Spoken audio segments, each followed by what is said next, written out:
दूसरी बात यह कि आर्टिकल 25 और 29 से बढ़कर के 44 नहीं हो सकता गौरव भाई। और यह बात मैं आपको स्पष्ट कर रहा हूं कि जिस दिन यूसीसी आएगा, यूनिफॉर्मिटी भारत के डीएनए में नहीं है। हमारे पास ऑलरेडी आईपीसी है, सीआरपीसी है, कोई डिस्क्रिमिनेशन नहीं है। और लेकिन जब बात सिविल राइट्स की आएगी, जहां बात पर्सनल लॉज की आएगी, क्रिश्चियंस के अलग है, आदिवासियों के अलग है, दलितों के अलग है। अगर आप भारत के रिचुअल्स को खत्म करेंगे, भारत की आइडेंटिटी को खत्म करने का प्रयास करेंगे, तो उसका नुकसान होगा। दुनिया की ताकत नहीं कर सकती। और अगर कोई भी व्यक्ति कोई ऐसा कानून सरकार लेकर आएगी जो आर्टिकल 25 को वायलेट करेगा, फंडामेंटल राइट को वायलेट करेगा, पर तो कैसे करेगा? आप सोच रहे हैं, जैसे आप कह रहे थे कि नागरिकता चली जाएगी, नागरिकता चली जाएगी। गई क्या नागरिकता? नागरिकता तो वही की वही है सबकी। ये आप सोच रहे हैं, यही तो झूठ है, यही तो आडंबर है। ओके गौरव भाटिया।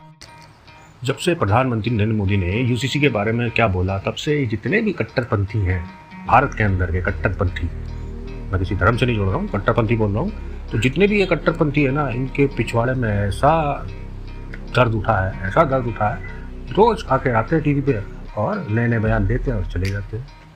कोई कहता है कि भाई ये शरिया के खिलाफ है, कोई कहता है ये इस्लाम के खिलाफ है, कोई मतलब जो मुंह में आया बक दिया और चल दिया। लेकिन भाई आपसे एक सवाल है, सभी से सवाल है, जो खड़े होकर ये रोज नया ज्ञान पेल के जा रहे हैं टीवी पे, उनसे एक सवाल तो है। सवाल ये है कि जब साहबानों का केस हुआ था, तब आप लोग कहाँ थे? जिन लोगों को नहीं पता, मैं थोड़ा सा उनको वो बता दूं, क्योंकि बहुत से लोगों को नहीं पता होगा, बहुत से लोग जानते होंगे, मुझसे भी ज़्यादा जानते होंगे। लेकिन मैंने जब साहबानों के बारे में पढ़ा तो मुझे क्या पता चला, ये मौलाना इतने झूठे हैं, इतने मक्कार हैं, ये कट्टरपंथी मौलाना जो आज टीवी डिबेट पर बैठ कर बोल रहे हैं ना यूसीसी नहीं आना चाहिए, ये इतने बेईमान हैं। इसकी सबसे बड़ा सबूत है वो साहबानों का केस। 70 के दशक का ये केस है, ठीक है। 70 के दशक में एक मोहम्मद अहमद खान वकील, जिन्होंने अपनी 43 साल के साथ रही बीवी को छोड़ दिया, जाओ भाई तुम अपना देख लो, मैंने तो अपना देख लिया, कम उम्र की लड़की है, तुम जाओ। साहबानों को कहा था 1970 के दशक में, ठीक है, 1970 में, कि जाओ भाई तुम देख लो, मैंने तो देख लिया अपने लिए। और साहबानों को उसके 5 बच्चों के संग घर से निकाल दिया, 5 बच्चों के साथ।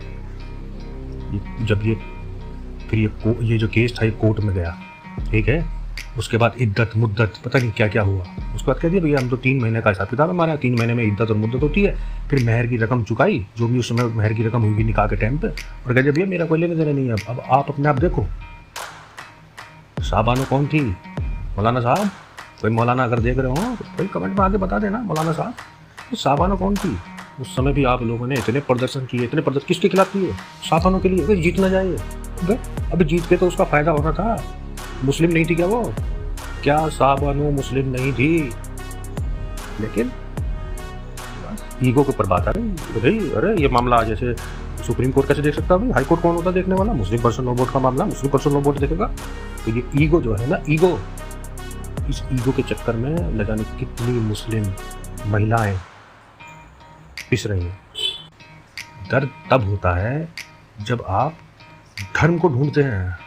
यूसीसी आ रहा है और इस्लाम का क्या मतलब है भाई इसमें? यूसीसी से सारी औरतों को, सभी महिलाओं को अगर बराबर के अधिकार मिल रहे हैं, तो इसमें इस्लाम के ऊपर खतरा कहाँ से पैदा हो जाएगा? लेकिन गलत बोलो, झूठ बोलो, वो है ना नरेंद्र मोदी जी का, झूठ बोलो, रोज बोलो, जोर जोर से बोलो, तो वही तुम पे लागू होता है। डाल दूंगा अगर मिल गया तो, नहीं तो बोल तो दिया ही है मैंने। तो साहबानों के संग इतना गलत किया इन लोगों ने, इतना गलत किया। साहबानों कोर्ट पहुंची, कोर्ट में उस समय में सुप्रीम कोर्ट पहुंची, इंदौर का केस है, सुप्रीम कोर्ट पहुंची। सुप्रीम कोर्ट में जजों ने जब देखा कि भाई साहबानों के संग तो गलत हुआ है, तो जजों ने साहबानों के पक्ष में फैसला दे दिया। वकील साहब कहाँ चुप बैठने वाले थे? वकील थे वो, तो सुप्रीम कोर्ट से हारे, हाई कोर्ट पहुंच गए। और हाई कोर्ट में जाकर उन्होंने पता क्या पिटीशन दायर की? उन्होंने ये कहा कि भाई ये जो हम पर जो जजमेंट सुनाया गया है सुप्रीम कोर्ट का, ये तो हम पर लागू ही नहीं होता, ये तो मुस्लिम पर्सन, क्योंकि हम मुस्लिम है, और ये जो लागू होता है ये मुस्लिम पर्सन लॉ बोर्ड के इसे देखेगा, आप इसका जजमेंट नहीं सुना सकते हो। अब हाई कोर्ट तो हाई कोर्ट है भाई, वो तो सबूतों के आधार पर न्याय करती है ना। तो उन्होंने भी उस समय में देखा कि सुप्रीम कोर्ट ने जो करा है बिल्कुल सही कहा। उन्होंने पाया कि भाई तलाकशुदा लेडीज़ है, तो उसे अगर वो तलाक मिल जाता है, उसे तलाक हो जाता है उसका, तो उसे गुजारा भत्ता मिलने का तो उसका एक हक है। उन्होंने भी कह दिया ठीक है भाई 180 रुपये महीने के आपको हर महीने से देने हैं। अब भाई साहब सुप्रीम कोर्ट से भी शाहबानो जीत गई, हाई कोर्ट से भी शाहबानो जीत गई। पता है अब क्या हुआ? अब यहाँ पे खड़े हो गए पर्सनल लॉ बोर्ड, मुस्लिम पर्सनल लॉ बोर्ड, कट्टरपंथी। उस समय राजीव गांधी जी की सरकार थी देश के अंदर।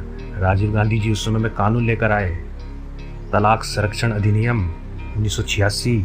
जाके चेक कर लीजिएगा मौलाना साहब, अगर मौलाना जी देख रहे हो तो। क्या हुआ? 2 बार केस जीती हुई शाहबानो केस हार गई। 6 साल बाद वो ब्रेन हेमरेज से वो जिंदगी का भी केस हार गई। तो ये किया आप लोगों ने। अरे वो किस लिए लड़ रही थी? वो किस लिए कोर्ट में जा रही थी? वो क्यों गई थी कोर्ट में? सिर्फ इसलिए कि उसको उसका जो मेन अधिकार है वो मिल जाए, बस। लेकिन आप लोग नहीं भैया, ऐसे कैसे हो जाएगा? ये किया है आप लोगों ने। और आज आप यूसीसी, अगर उस समय में यूसीसी होता तो शायद शाहबानो के संग न्याय होता, लेकिन ना तो उस समय आपने न्याय होने दिया, ना आप चाहते हैं कि कोई शाहबानो जैसी और लेडीज के संग न्याय हो। तो भैया यही था वीडियो। इस्लाम तभी खतरे में आएगा जब यूसीसी ये कहेगा कि वारिस पठान को, शादाब चौहान को, रिजवान अहमद को नमाज छोड़ के अब ब्रह्मा विष्णु महेश को सजदा करना होगा।